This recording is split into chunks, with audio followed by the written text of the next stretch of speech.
बच्चों, तो last lecture में हमने आपको एक सवाल दिया था, उस सवाल को आपको सॉल्व करना था। और एक नहीं दिया था, इनफैक्ट दो सवाल थे, बड़ा सेम ही सिचुएशन पे था। क्या सवाल था देखो एक बार। ये स्प्रिंग था और यहाँ पे मैंने एक ब्लॉक अटैच कर दिया एम मास का, और साहब यहाँ पे लगा दिया अपन एक सपोर्ट। क्या लगा दिया? सपोर्ट। स्प्रिंग कांस्टेंट है इसका के, और इस सपोर्ट को बहुत धीरे धीरे हटा रहा हूँ। तो मान लो जस्ट इसी इंस्टेंट पे मैं एफबीडी बनाऊं, तो सपोर्ट की वजह से ब्लॉक ऊपर है तो ऊपर पे एक लगेगा नॉर्मल रिएक्शन है, सही बात है यार। और नीचे की तरफ लगेगा ग्रेविटेशनल फोर्स mg, ये भी ठीक है। स्प्रिंग फोर्स भी तो ऊपर लगेगा, लेकिन सर अभी तो इलॉन्गेशन है ही नहीं, x तो 0 है, इलॉन्गेशन तो है ही नहीं। बिल्कुल सही बात है। अब मान लो सपोर्ट थोड़ा नीचे आया। सपोर्ट नीचे कैसे आया? क्योंकि मैं अब लूज छोड़ता हूं इसको, थोड़ा थोड़ा धीरे धीरे लूज छोड़ रहा हूं। जब मैं लूज छोड़ रहा हूं तो किसी इंस्टेंट पे ऊपर जब इलॉन्गेट हो जाएगा स्प्रिंग, तो इलॉन्गेशन फोर्स की वजह से, मतलब इलॉन्गेशन की वजह से, स्प्रिंग ऊपर की वजह से, खिंचाव की वजह से स्प्रिंग ऊपर फोर्स लगाएगा Fs, जिसका मान होगा kx के बराबर। अब यहाँ पे सपोर्ट है, सपोर्ट नॉर्मल ऊपर लगाएगा, और नीचे क्या लगेगा बोलो? mg।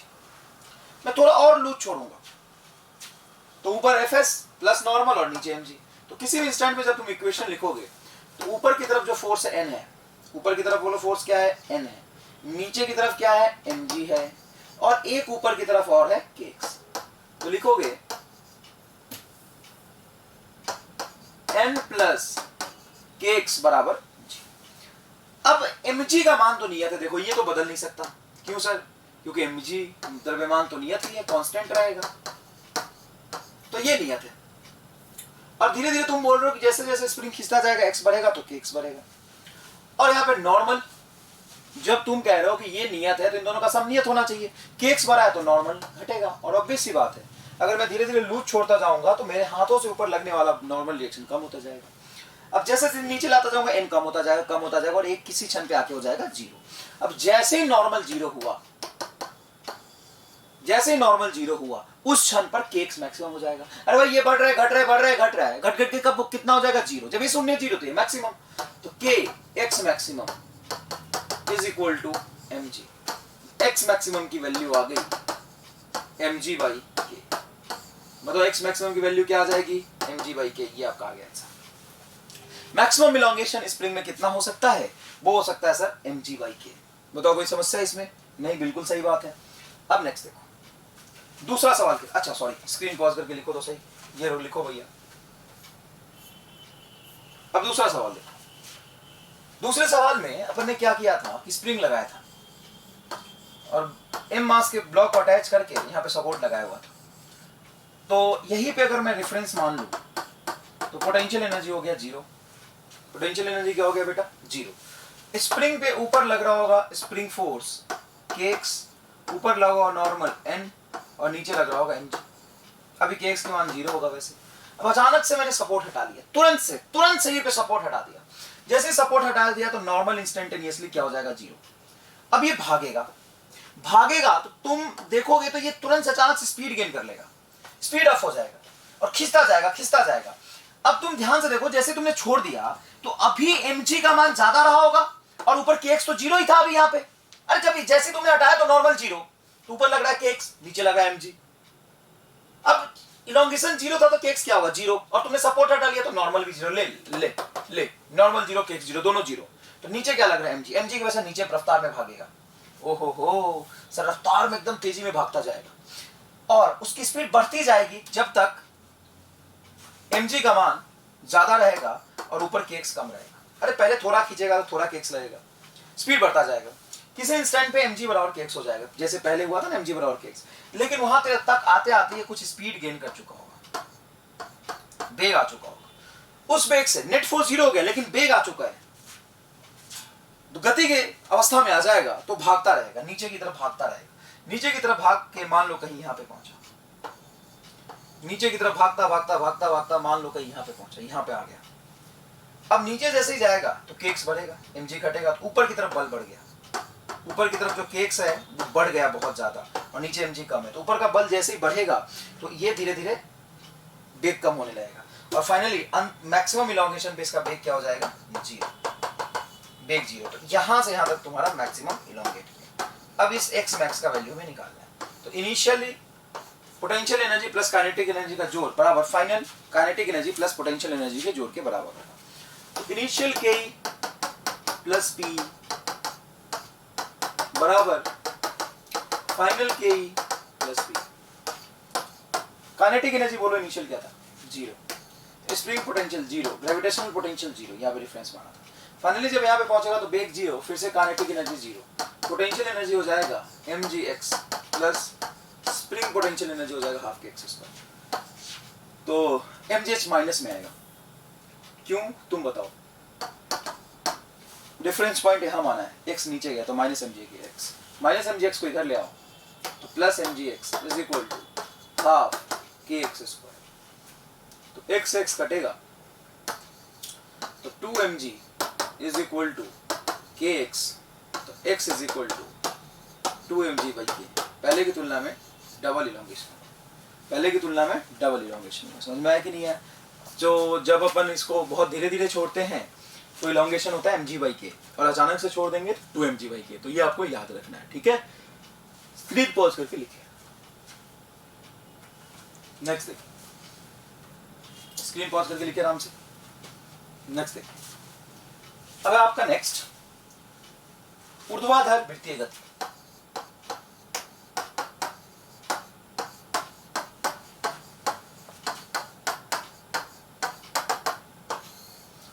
क्या होता है ऊर्ध्वाधर वृत्तीय गति?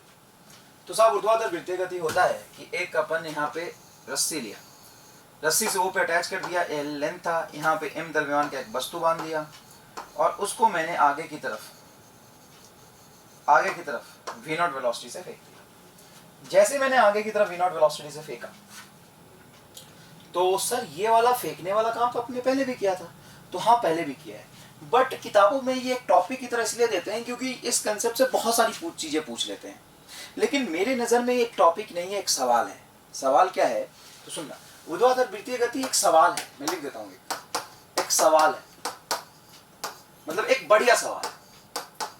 किताबों में इसको एक टॉपिक की तरह पढ़ाते हैं, मैं भी एक टॉपिक की तरफ नहीं पढ़ाऊंगा, मैं बिल्कुल भी टॉपिक की तरह नहीं पढ़ाऊंगा, मैं एक सवाल की तरह पढ़ाऊंगा। ये सवाल होते होते होते होते इतना एनालिसिस करूंगा इस सवाल में कि तुम्हारा टॉपिक बन जाएगा। समझ में आया कि नहीं है? तो देखो, एक बढ़िया सवाल है,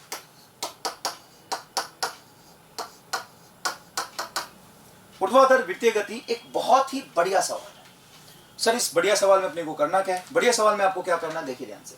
यहाँ पे एल लेंथ का एक रस्सी लिया, ओ से अटैच करके एल लेंथ की रस्सी से एम मास के ऑब्जेक्ट को अटैच कर दिया v0 वेलोसिटी से, और इसको मैंने आगे की तरफ थ्रो कर दिया। जैसे ही मैंने इसको आगे की तरफ थ्रो किया तो मैं आपसे पूछ लेता हूं, चलो कि जब ये थीटा एंगल घूम चुका था, कितना एंगल घूम चुका था? थीटा एंगल घूम चुका था, तो इसके यहां पे वेग क्या होगी? जब ये थीटा एंगल घूम चुका था तो इसके यहां पे वेग क्या होगी? ये सवाल है। क्लियर है ये बात? जब ये थीटा एंगल चल चुका होगा तो यहाँ पे अपने को वेग बताना है। मतलब ये अधिकतम ऊंचाई पे नहीं गया है अभी, ये सवाल हमने पिछली क्लास में किया था कि ऊर्ध्वाधर से लटका है मास का द्रव्यमान, इसको अगर v वेलोसिटी में दे देता हूँ, v0 वेलोसिटी दे देता हूँ, तो अधिकतम कितनी ऊंचाई तक जाएगा।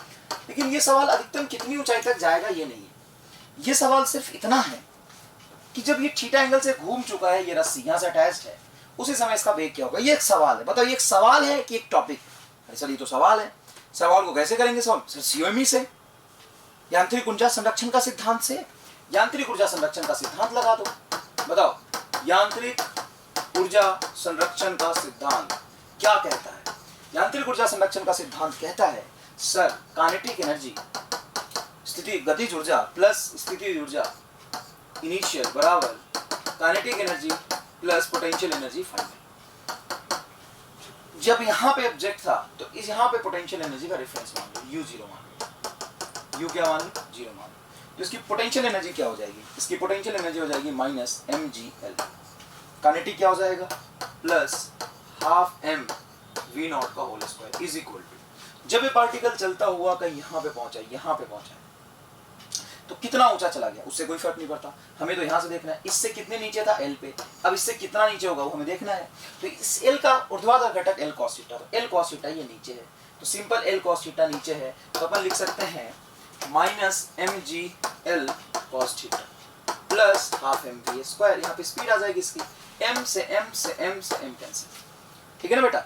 तो minus G L cos theta इधर जाएगा तो plus G L cos theta हो जाएगा, तो ये होगा जी एल कॉस थीटा और यहाँ पे माइनस जी एल है तो जी एल बाहर निकाल लो, तो ये हो जाएगा cos theta minus 1 is equal to, इसको रहने दो, इधर ही रहने दो, ये हो जाएगा तेरा प्लस वी नॉट का whole square by 2 is equal to v square by 2, 2 से कैंसिल कर दो तो यहाँ पे 2 एक्स्ट्रा मल्टीप्लाई हो जाएगा, तो v square is equal to हो जाएगा वी नॉट का whole square plus 2gl cos theta minus 1, ये हो गया वी नॉट का वी का स्क्वायर, जब वी नॉट का स्क्वायर गिवन हो तो ये वेलोसिटी है। समझ आया? एक सवाल है बस, बात कर लिख लो, सवाल लिख लो, अच्छे से सवाल लिख लो, चलो लिख लिया गया ये सवाल। चलो अब अपन क्या करते हैं, एक इक्वेशन बना लेते हैं, ये सवाल अपन ने किया है तो पता होना चाहिए ना, ये सवाल अपन ने किया है तो क्या निकाला है सर, v निकाला in terms of v not, तो v की वैल्यू अपन लिख लेते हैं, तो v इज इक्वल टू हो जाएगा v नॉट का whole square plus 2gl into cos theta minus 1, ये आ गया इक्वेशन।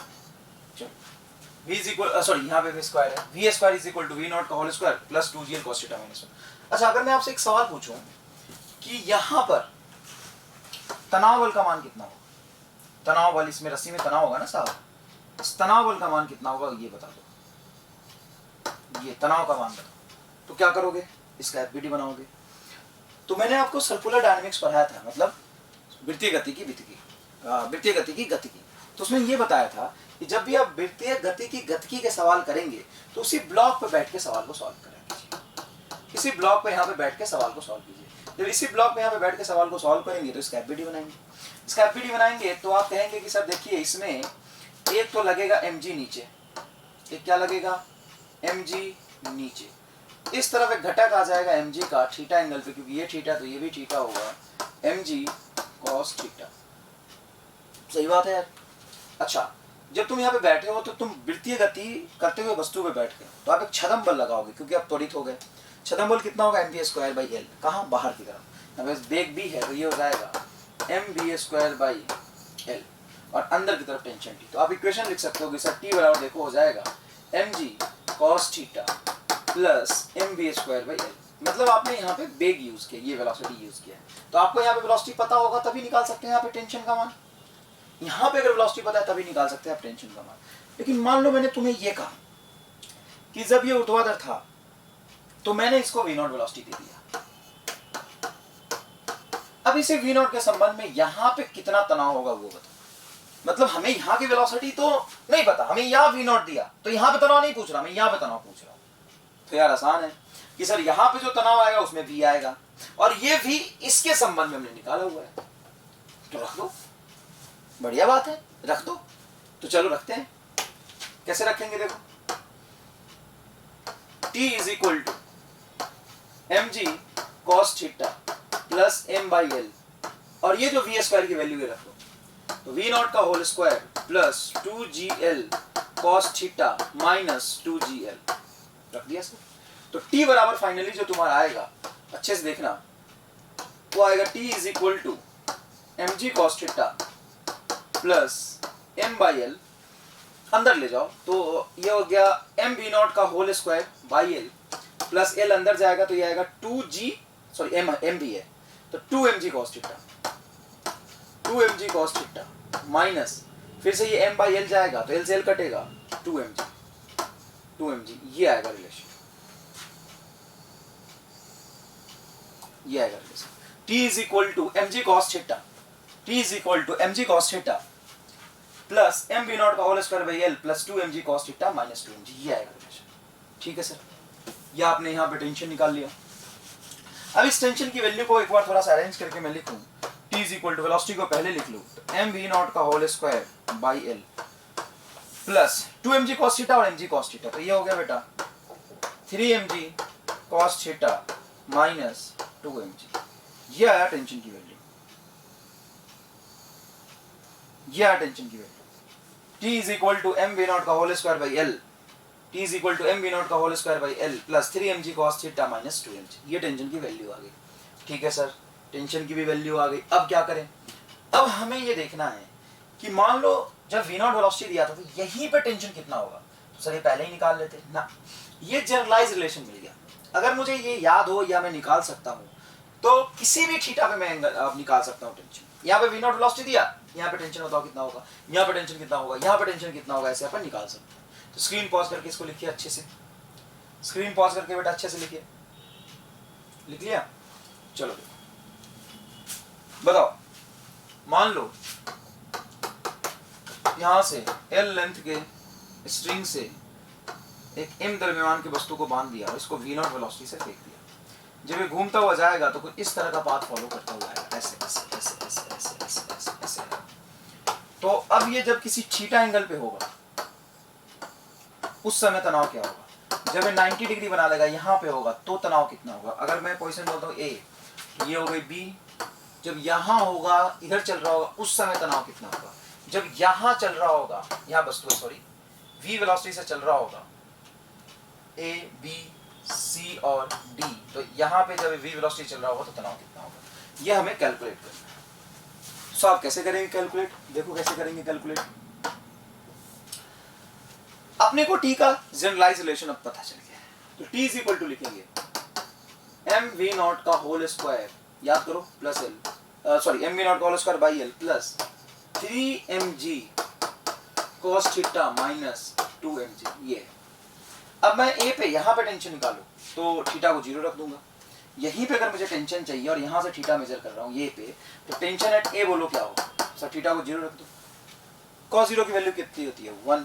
तो यहाँ से ये आ जाएगा mv0 का whole square by l plus यहाँ पे थीटा को 0 रखोगे 3mg माइनस 2mg, तो ये आ जाएगा mg। फिर थीटा को 0 रखो तो 1 आएगा। तो a पे टेंशन आ गया mv0 का whole square by l plus mg। b पे टेंशन कितना आ जाएगा?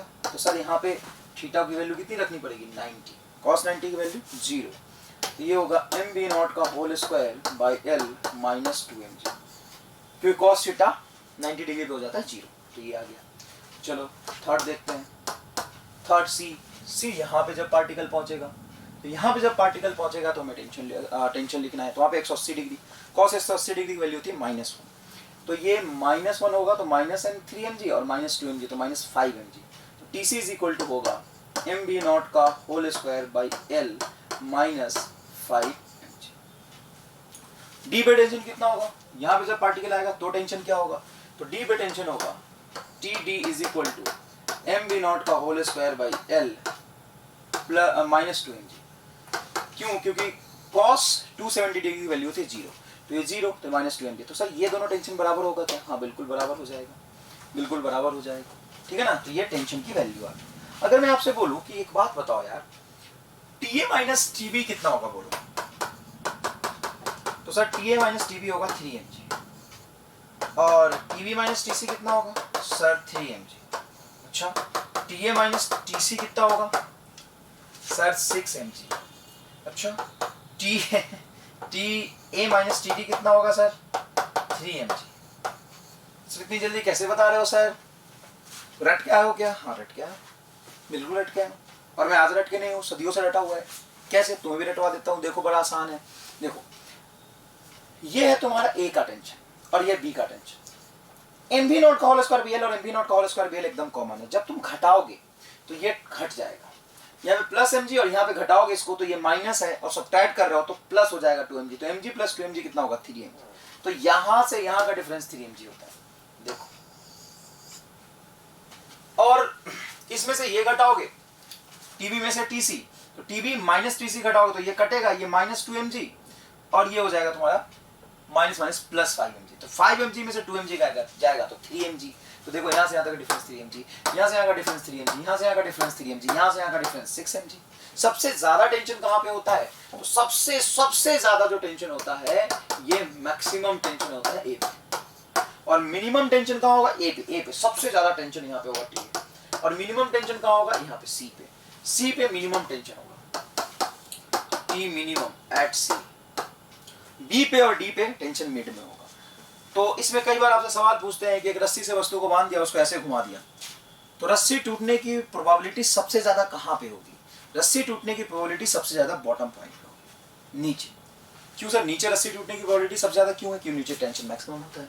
तो आपको ये रटना है कि सबसे ज्यादा टेंशन कहाँ होता है? मैक्सिमम कहाँ होता है? नीचे में। सबसे कम कहाँ होता है? ऊपर में। जब आप वस्तु को ऐसे घुमाते हैं ऊर्ध्वाधर प्लेन में जब वस्तु को घुमाते हैं तो टूटने की प्रोबेबिलिटी सबसे ज्यादा यहाँ पे होती है, टूटने की प्रोबेबिलिटी सबसे ज्यादा यहाँ पे होती है, सबसे कम टूटने की प्रोबेबिलिटी यहाँ पे होती है। क्लियर है क्या ये बात? चलो सर ठीक है, स्क्रीन पॉज करके इसको लिखिए प्लीज। लिख लिया? अब सुनो, यहाँ से आएगा टेंशन 3mg, यहाँ से आएगा टेंशन 3mg, यहाँ से आएगा 3mg, यहाँ से आएगा 3mg, यहाँ से आएगा 6mg, यहाँ से आएगा 0, यहाँ से आएगा 6mg, यहाँ से आएगा 0। क्लियर है क्या ये बात?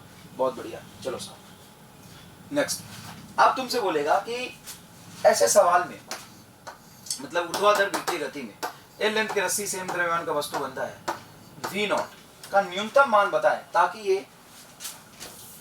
ये ऊर्ध्वाधर वृत्तीय गति पूरा कर सके। कई बार होता है कि आप ऐसे घुमाते हो और ऐसे घूम के ऐसे डोल के जा जाता है, तो न्यूनतम वेग कितना दे कि ऊर्ध्वाधर वृत्तीय गति पूरा कर ले?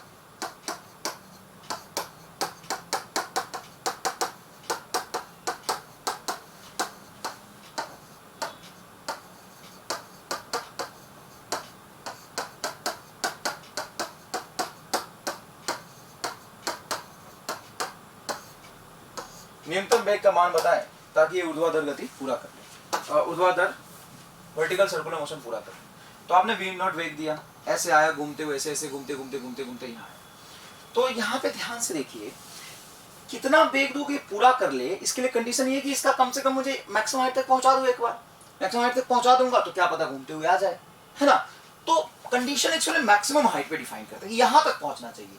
लेकिन यहाँ तक पहुंचने के बाद भी एक दिक्कत ये है कि mg नीचे लग रहा होगा, और मान लो तुमने यहाँ तक पहुंचाया और इसकी वेग हो गई 0, इसकी वेग हो गई 0, तो वेग 0 तो ऊपर छतम बल mv² भी आप लगेगा नहीं, और mg की वजह से नीचे स्लाइड कर जाएगा, वृत्तीय गति पूरा ही नहीं कर पाएगा। तो मैक्सिमम हाइट पे सुनो बेटा कुछ भी मिनिमम होना चाहिए। क्यों? क्योंकि जब वो मैक्सिमम हाइट पे होगा तो रस्सी में तनाव बोलो किधर होगा? नीचे। mg कहां होगा? नीचे। रस्सी में तनाव कहां होगा? नीचे। mg कहां होगा? नीचे। अगर कुछ वेलोसिटी v है उसकी वजह से ऊपर की तरफ होगा छतम बल mv² है। तुम कहते हो वेग 0 है तो तनाव भी नीचे, mg भी नीचे, नीचे खिंचा के ले आएगा। सर ऐसा हो सकता है रस्सी स्लैग करेगा तो तनाव 0, अच्छा तनाव 0 लेकिन mg तो है ना। तो मैक्सिमम हाइट पे, मैक्सिमम ऊंचाई पर जब मैं ऊर्ध्वाधर वृत्तीय गति पूरा करने का कंडीशन देखूं तो नीचे की तरफ t है और mg है, ऊपर की तरफ mv² बाई l है, ऊपर की तरफ mv² बाई l है। ठीक है सर, ऊपर की तरफ mv² बाई l है। अब जब यहाँ पे कंडीशन देखा जाए तो नीचे t, नीचे mg। अब तुम कहो कि ये तो नियत है, ये तो कहीं नहीं जा सकता, ये रहेगा, तो हार्डली तुम इसको 0 कर सकते हो। जब इसको 0 करोगे तो ये वाला टर्म मिनिमम होगा, तो इधर भी ये मिनिमम आएगा। अगर तुम इधर 0 कर दोगे तो mg को तो कौन बैलेंस करेगा? फिर तो नीचे स्लैग कर जाएगा। तो न्यूनतम कंडीशन में ये आना चाहिए कि ऊपर की तरफ mv² वेग इतना तो होना चाहिए कि mg को बैलेंस करे। अगर ज्यादा हुआ तो रस्सी में टेंशन आ जाएगा कुछ। बहुत बढ़िया सर। तो v = m से m कटेगा, √GL आ जाएगा। तो C बिंदु पर वेलोसिटी √GL होना चाहिए ऊर्ध्वाधर वृत्तीय गति पूरा करने के लिए। ऊर्ध्वाधर वृत्तीय गति पूरा करने के लिए असल में जो हम कंडीशन डिफाइन करते हैं वो हम मैक्सिमम ऊंचाई पे करते हैं, यहाँ पे करते हैं। कंडीशन नीचे नहीं डिफाइन करते, कंडीशन ऊपर डिफाइन करते हैं। तो ऊपर मैक्सिमम हाइट पे वेलोसिटी कितनी होनी चाहिए? √GL होनी चाहिए। अब ऊपर में √GL वेलोसिटी हो, इसके लिए मैं नीचे कितनी वेलोसिटी दे दूं मिनिमम, ताकि ऊपर √GL हो जाए। उसके लिए CO में लगा दो, यहाँ से यहाँ तक पोटेंशियल एनर्जी को यहाँ 0 मान लो, डिफरेंस मान लो। बताओ यहाँ काइनेटिक एनर्जी हो जाएगा ½ m v0² प्लस पोटेंशियल बोलो तो यहाँ पे पोटेंशियल ने 0 माना, L लंबाई की रस्सी है तो -mg, ये हो जाएगा आपका -mg प्लस ये से ऊपर है तो plus mgl plus ½ m, velocity √GL है तो ½ m √GL का होल स्क्वायर, तो ये आ जाएगा GL। क्लियर है क्या? तो ऐसे कुछ टर्म कैंसिल हो रहा होगा, आप ध्यान से देखें कैंसिल क्या हो रहा है। देखो तो m कैंसिल हो रहा है, सिंपल तो कर दो, m कैंसिल कर दो, ये भी कर दो, ये g -GL है, इधर आएगा तो +GL हो जाएगा। तो करो तो एक बार लाओ तो इधर, तो ये -GL है, इधर आएगा तो +GL, तो 2GL और GL/2 मतलब 5/2GL। तो v नॉट का होल स्क्वायर = 5/2GL। 2 से 2 कैंसिल हो गया, v नॉट हो जाएगा √5GL। ये आंसर है, v नॉट √5GL। मतलब ये आपको रट लेना है, रट्टू तोता की तरह रट लेना है। कि मैक्सिमम वेलोसिटी कितनी होनी चाहिए, रूट अंडर 5gl होनी चाहिए, इतनी तो मिनिमम होनी ही चाहिए वेलोसिटी, तभी ये ऊर्ध्वाधर वृत्तीय गति पूरा कर पाएगा, नहीं तो ये ऊर्ध्वाधर वृत्तीय गति पूरा नहीं कर पाएगा। क्लियर है क्या बात? स्क्रीन पॉज करके बेटा अच्छे से लिखिए। अच्छा, इसमें एक दूसरे तरह का सवाल बनता है, एक वर्टिकल सर्कुलर पाथ ऐसा होता है, कुछ ऐसा वर्टिकल सर्कुलर पाथ होता है। यहां पे मान लो कोई m मास का वस्तु रख दिया,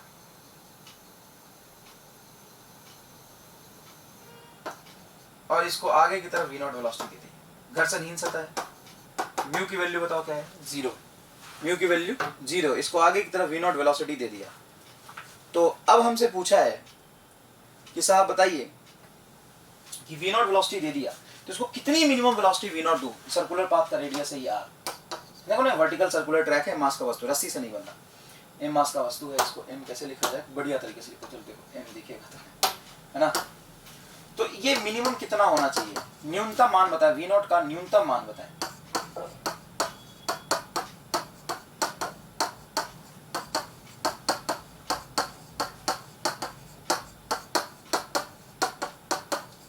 ताकि ये ऊर्ध्वाधर वृत्तीय गति पूरा कर सके। तो इसमें आंख बंद करके रूट अंडर 5gl मत लगा देना। ये एक यूनिक और अलग तरह का सवाल है, इसमें बेटा अलग तरह से कंसेप्ट लगेगा। कैसे? तो मान लो तुमने v0 वेलोसिटी दिया, ये वस्तु चला, इस रास्ते से होते हुए मान लो कि तुमने इतना कम वेलोसिटी दिया कि यहीं पे रुक गया और फिर वापस आ गया। तुमने और कम दिया तो यहाँ पे रुक के वापस आ गया, है ना। मान लो कि तुमने बहुत कम वेलोसिटी दिया तो यहाँ तक गया फिर रुक गया, बहुत कम वेलोसिटी दिया। ऐसे होता है ना कि मान लो सर्कुलर ट्रैक ऐसे धक्का दिया, ये गया, मरते मरते गया फिर वापस आ गया। और थोड़ा तेज दिया तो और थोड़ा सा ऊपर जाएगा फिर वापस आ जाएगा। और थोड़ा तेज दे दिया तो मान लो यहाँ गया फिर वापस आ गया। और थोड़ा धक्का मारा तो यहाँ गया, और थोड़ा धक्का दिया तो यहाँ पहुंच गया। तो तुम्हें इतनी वेलोसिटी देना है कि कम से कम यहाँ पहुंच जाए, यहाँ जस्ट पहुंच जाए, कोई दिक्कत नहीं। क्यों सर? गिरेगा नहीं, कैसे गिरेगा? नीचे से सपोर्ट है। तो सर उसके बाद जस्ट यहां तुम पहुंचा दोगे ना, उसका तो वर्टिकल सर्कुलर मोशन पूरा कर ही लेगा। जस्ट तुम वहां तक ऊपर तक पहुंचा दो, जस्ट ऊपर तक पहुंचा दो, ऊपर रुक भी जाएगा ना तो स्मूथ सरफेस है, जस्ट मरते अगर थोड़ा सा भी सपोर्ट मिला ना तो फिसलते हुए आ जाएगा। तो वृत्तीय गति पूरा करने के लिए तुम्हें क्या करना है? जस्ट ऊपर पहुंचा देना, ऊपर वेलोसिटी 0 भी हो जाएगा, कोई दिक्कत नहीं है। तो ये ऊपर का कंडीशन आ गया। अब तुम सीओमी लगा दो, यहां पे पोटेंशियल 0 मान लो और सीओमी लगा दो। बताओ जब तुम सीओएमई लगाओगे, क्या लगाओगे? सीओएमई लगाओगे, बोलो यहाँ पे पोटेंशियल बोलो 0, काइनेटिक बोलो हाफ m v0 का स्क्वायर इज इक्वल टू, जब यहां तक पहुंचा तो पोटेंशियल कितनी हो जाएगी सर? पोटेंशियल हो जाएगी 2mgr, पोटेंशियल हो जाएगी 2mgr, काइनेटिक 0। तो यहां से m से m कैंसिल हो गया, v0 इज इक्वल टू आ गया रूट अंडर 4gr। तो कम आया, हाँ बिल्कुल कम आया, क्योंकि उसमें रस्सी से बांध के जब घुमाओगे तो अधिकतम ऊंचाई पे पहुंचने के बाद उसकी वेलोसिटी रूट gr होना चाहिए।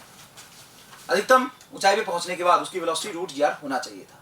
लेकिन इस तरह के सर्कुलर ट्रैक में घुमा के छोड़ दोगे तो वहां पे उसकी वेलोसिटी ऊपर में रूट 2gr हो ना हो, इस बात से कोई फर्क नहीं पड़ता है। क्लियर है क्या?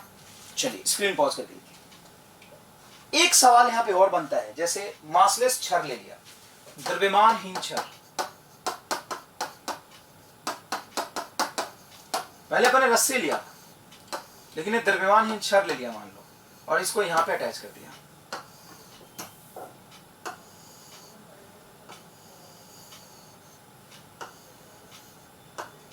द्रव्यमानहीन छड़ ले लिया जिसका मास m है, लेंथ है, और यहां से अटैच कर दिया, और इसको मैंने वेलोसिटी दे दी, सॉरी यहां से एक मास अटैच कर दिया, मास का मतलब ये द्रव्यमानहीन है खुद, इसका मास नहीं है, सॉरी इसका मास है 0, बस लंबाई है l। इसको मैंने v0 वेलोसिटी दे दिया। कितना दिया बेटा वेलोसिटी? v0 वेलोसिटी दे दिया। अब ये न्यूनतम कितना होना चाहिए कि वर्टिकल सर्कुलर मोशन पूरा कर ले? v0 का न्यूनतम मान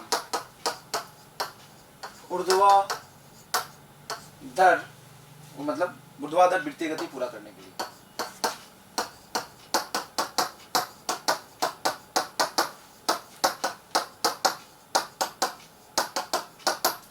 v0 is equal to root under 4gl।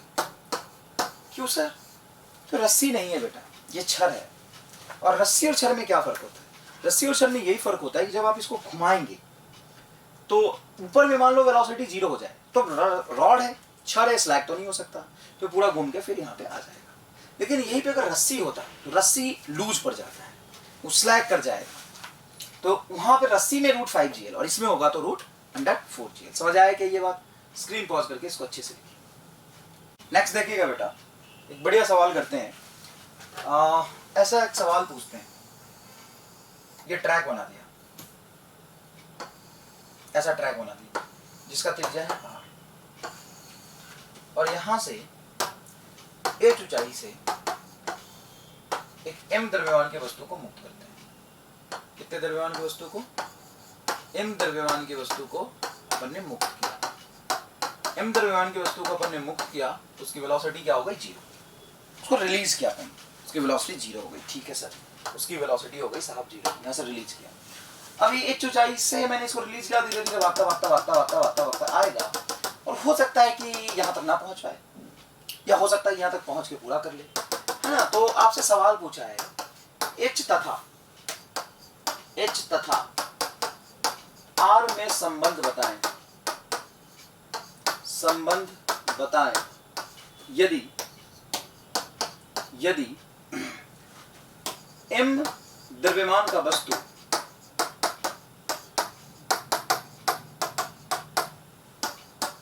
Just वृत्तीय पथ पूरा कर लेता है। वृत्तीय पथ पूरा कर लेता है, इसके लिए रिलेशन क्या होगा? तो कैसे सॉल्व करेंगे? बड़ा आसान तरीका बता दो, इसमें बच्चे फंस जाते हैं, समझ नहीं पाते सवाल को कैसे अपन डील करें, है ना।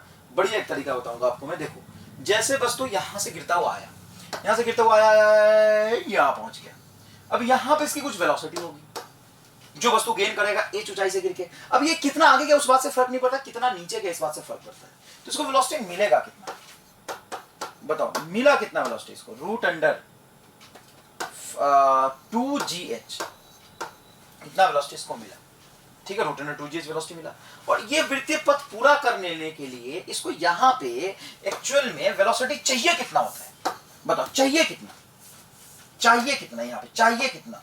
अरे वृत्तीय गति पूरा करने के लिए कितना चाहिए बताया था ना सर। ये ट्रैक है तो √4gr, बहुत मारूंगा, नीचे सपोर्ट थोड़ी ना ट्रैक के, दो तरह का ट्रैक है। मान लें एक ऐसा ट्रैक मैंने बनाया और m द्रव्यमान की वस्तु को v0 से फेंक दिया, बताया कितना वेलोसिटी दो कि वृत्तीय पथ पूरा करे? तो इसको √5gr देना पड़ेगा, तब वृत्तीय गति पूरा करेगा, क्योंकि यहाँ पे जाएगा तो नीचे सपोर्ट थोड़ी ना यार। अच्छा, ऐसा रास्ता बना दूं, ऐसा रास्ता बना दूं, दोनों रास्तों में फर्क है कि नहीं है बताओ? बिल्कुल है सर। इस रास्ते में क्या है कि वस्तु v0 वेलोसिटी जाएगा, ऐसे घूम के आएगा। इसमें क्या है कि यहाँ पे नीचे से सपोर्ट रहेगा, यहाँ भी जाएगा तो नीचे से सपोर्ट रहेगा। समझ में आया कि नहीं आया? नीचे से सपोर्ट रहेगा, बिल्कुल सही बात, नीचे से सपोर्ट रहेगा। तो कितना चाहिए बोलो? चाहिए कितना? तो चाहिए √5gr। मिला कितना? √2gh। अगर ये वृत्तीय पथ पूरा कर लेगा तो इसके लिए नेसेसरी कंडीशन क्या है? नेसेसरी कंडीशन है कि जो इसको मिला है वो ज्यादा होना चाहिए जो इसको चाहिए। अब मान लो इसको चाहिए, अगर मान लो तो चाहिए 5 रोटी और मिला 2 रोटी, तो वो पेट भर जाएगा क्या? नहीं। अब चाहिए तुम्हें 2 रोटी और मिला 5 रोटी, तो खुश हो जाएगा। तो जो मिला है ना वो ज्यादा होना चाहिए, चाहिए से तो काम हो जाएगा। तो ये कंडीशन है। मिला कितना? √2gh, ये ज्यादा होना चाहिए वृत्तीय पथ पूरा करने में, इज इक्वल टू √5gr। तो रूट से रूट कटेगा, ध्यान से देखिएगा, तो ये रूट से रूट कटेगा। ये 2gh है, ये 5gh है। 5gh, हाँ h सही है, g से g भी कट जाएगा यार, तो उधर बचेगा 2h इज ग्रेटर देन और इक्वल टू 5r। 2 को भी नीचे ले आओ तो h must be greater than और इक्वल टू 5r/2। ये आ जाएगा आपका आंसर, ये आ जाएगा आंसर। क्या आपको समझ आया? बहुत अच्छे से। स्क्रीन पॉज करके ध्यान से लिखिए, स्क्रीन पॉज करके ध्यान से लिखिए बेटा। नेक्स्ट सवाल देखिए। नेक्स्ट एक और बढ़िया सवाल है। यहां से एक स्ट्रिंग लिया, L लेंथ का स्ट्रिंग है, यहां से m द्रव्यमान के बाद वस्तु को बांध करके मुक्त कर दिया। लेकिन दिक्कत क्या है आगे? दिक्कत ये है कि नीचे जहां से पॉइंट फिक्स है, यहां पे h नीचे या डिस्टेंस नीचे, यहां पे कील लगा है, तो h और L में संबंध है। h तथा L में संबंध बताएं ताकि वस्तु वृत्तीय पथ पूरा कर ले, वृत्तीय पथ पूरा कर ले। तो होगा क्या बेटा, ये ऐसे यहां से भागता हुआ है, ऐसे भागता हुआ आएगा, ये हो जाएगा m, तो ये दूरी कितना हो जाएगा, अब यहाँ पे कील में फंस जाएगा, ये कील में फंस जाएगा, तो ये हो जाएगा तुम्हारा असल में त्रिज्या। इस कील में फंस के ये इस तरीके से घूमेगा, इस तरीके से घूमेगा, तो ये जो त्रिज्या हो जाएगा ना, वो त्रिज्या होगा तुम्हारा रूट त्रिज्या हो जाएगा, ये पूरी लंबाई l, l में से h घटा लो, ये त्रिज्या हो जाएगा, तो ये इतना त्रिज्या के वृत्तीय पथ करेगा। तो वृत्तीय पथ पूरा कर ले, इस बात की गारंटी नहीं है, लेकिन गारंटी हो जाएगा जब इसको यहाँ पे जो मिला वेलोसिटी है, कितना मिला है, तो l डिस्टेंस नीचे आया है, तो √2gl, और इसको जो चाहिए √5gr चाहिए, √5gr की वैल्यू बोलो l-h। अब तुम्हें पता है कंडीशन आगे की, जो मिला है वो चाहिए से ज्यादा होना चाहिए, जो मिला है वो चाहिए से ज्यादा होना चाहिए, जो मिला है वो चाहिए से भी चाहिए से ज्यादा होना चाहिए, तो सॉरी, जो मिला है वो ज्यादा होना चाहिए, इधर आएगा ना साइन। मिला कितना है बोलो, मिला है √2gl, मिला है √2gl, ये ज्यादा होना चाहिए कितना, √5gl-h, रूट से रूट कटेगा, g से g कटेगा, ये है तुम्हारा 2l ग्रेटर देन और equal to 5gl-5gh, 5gh।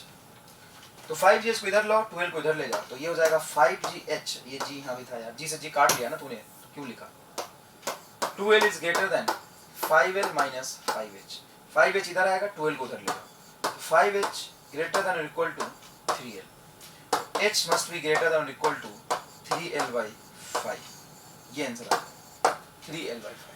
Clear है ये बात, समझ आया? स्क्रीन पॉज करके बेटा इसको अच्छे से लिखिए। अब नेक्स्ट देखिए, अगर मान लो वेलोसिटी मैंने v0 दिया, वेलोसिटी एग्जैक्टली √5gr देता हूं, तो वृत्तीय पथ पूरा होगा, वृत्तीय पथ पूरा होगा, लेकिन मैक्सिमम हाइट पे जो तनाव बल होगा वो 0 होगा। अगर मैं velocity v0 greater than √5gr दूं, तो बेसी बात है वृत्तीय पथ पूरा हो जाएगा, वृत्तीय पथ पूरा होगा और मैक्सिमम बिंदु पे जो तनाव है, मैक्सिमम हाइट पे, मतलब सबसे ऊंचे वाले बिंदु पे मैक्सिमम हाइट पे जो तनाव है नॉट इक्वल टू 0 होगा। तो दो केस है कि अगर ज्यादा वेलोसिटी दोगे तो ऊपर में छदम बल ज्यादा होगा, तो नीचे रस्सी में तनाव होगा, ठीक है, ये दो केस हो। अब बात यदि ये है कि मैं वेलोसिटी v0 √2gr से ज्यादा देता हूं, लेकिन 5gr से कम देता हूं, तो क्या वृत्तीय पथ पूरा करेगा ना, √5gr से कम दोगे तो वृत्तीय पथ पूरा ही नहीं करेगा, तो ये वृत्तीय पथ पूरा नहीं करेगा, वृत्तीय पथ पूरा नहीं करेगा, ठीक है ना। और थीटा इज इक्वल टू 90 डिग्री से ज्यादा और 180 डिग्री के बीच पथ को छोड़ देगा, थीटा कहां से मेजर किया, नीचे से। और अगर आप वेलोसिटी ज्यादा देते हो √2gr से, √2gr से भी ज्यादा तो दिया था, कम देते हो, v0 is less than √2gr, तो वृत्तीय पथ अब बेसी बात नहीं करेगा, वृत्तीय पथ पूरा नहीं करेगा, थीटा 0 डिग्री से ज्यादा और 90 डिग्री से कम पर पथ को छोड़ देगा तथा दोलन करेगा, है ना। जैसे यहाँ से ऐसे तुमने छोड़ दिया, ऐसे कम वेलोसिटी दिया तो ऐसे ऐसे दोलन करता रहेगा, बहुत ज्यादा दे दिया तो घूम के आ जाएगा, और कम दिया तो दोलन करता रहेगा। लेकिन अगर v0 बहुत कम दे दिया मैंने 2gr से, तो सरल आवर्त गति करेगा, सरल आवर्त गति और दोलन में क्या फर्क है, सरल आवर्त गति और दोलन में बस यही फर्क है कि एम्पलीट्यूड बहुत कम होगा, तो √2gr दोगे तो ऐसे ऐसे करेगा, ये सरल आवर्त गति है। सरल आवर्त गति तभी हो सकता है जब दोलन का एम्पलीट्यूड बहुत कम हो, और ये क्या हो गया, दोलन हो गया। तो ये आपको याद होना चाहिए, जैसे पूछ लेगा मैंने √3g वेलोसिटी दिया है 3gr, तो देखो √2gr से ज्यादा दिया, √3gr लेकिन 5gr से कम है, तो ये यहाँ पे 90 डिग्री को क्रॉस करेगा, यहाँ से कोण माप रहे हैं, 90 डिग्री को क्रॉस करके यहाँ पे पथ को छोड़ेगा, क्लियर है? स्क्रीन पॉज करके इसको अच्छे से